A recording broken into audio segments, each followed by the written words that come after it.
Un musulman ne doute jamais de l'existence de Dieu, c'est dans notre ADN. C'est pas la peine d'aller voir un musulman, lui demander s'il croit en Dieu, le croit plus que toi. Toi, t'es attaché à la vie, t'es attaché au chocolat, t'es attaché au Nutella, t'es attaché à Planet G. Mais lui, il aime la mort, il chérit la mort. Comme toi, t'es attaché à la vie. C'est dans notre ADN. Dès la naissance jusqu'à la mort. Du lever au coucher du soleil, tout est rythmé. Jamais on doute de l'existence de Dieu.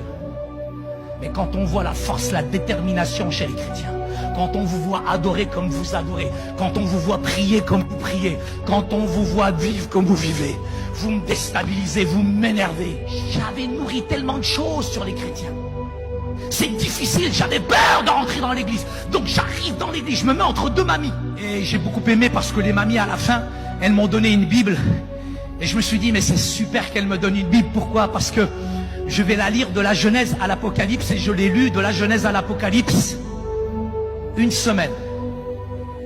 Une semaine. Ça m'a fait mal le Lévitique, les Nombres, le Deutéronome. Ça m'a massacré mes neurones, je vous le dis, une semaine. J'avais la rage parce que je voulais découvrir les fautes, les erreurs à l'intérieur pour sortir ma soeur de cette secte. Je voulais voir où sont les erreurs dans la Bible. Et en regardant, en cherchant les erreurs dans la Bible, j'ai été foudroyé, touché par l'amour de Jésus. يسوع المسيح هو النور العالم. يسوع المسيح هو خبز الحياة. هو الطريق، هو الحق، هو الحياة. هو قادر على كل شيء. هو ملك الملوك، هو المجد. يسوع المسيح. Foudroyé,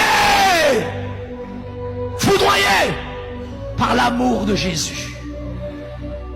Je retourne à la maison. Et la parole, c'est une semence incorruptible qui agit mystérieusement et surnaturellement. Moi, j'étais habitué aux discothèques, aux boîtes de nuit. I like to move it, move it. Et là, je retourne chez ma mère. Ma mère qui m'a envoyé faire l'espion. Au bout de quelques jours, c'est elle qui m'espionne. Et elle a dit, mon fils, il n'est plus pareil. Mon fils, qu'est-ce qu'ils lui ont fait?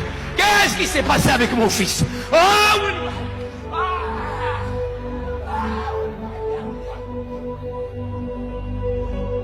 Ma mère, elle m'espionne, oh! Ma mère, elle sait ni lire ni écrire. Ça ne veut pas dire qu'elle n'a pas une intelligence de cœur, mais ma mère est un alphabète. Elle ne sait pas c'est quoi votre livre. Elle ne sait pas c'est quoi la Bible. Elle n'a jamais lu la Bible, ma mère. Elle ne sait pas c'est quoi cette Bible. Mais ce livre est le plus dangereux au monde. La première puissance mondiale, c'est pas les États-Unis. La première puissance mondiale, c'est pas la Russie. La première puissance mondiale, c'est la puissance de la parole de Dieu.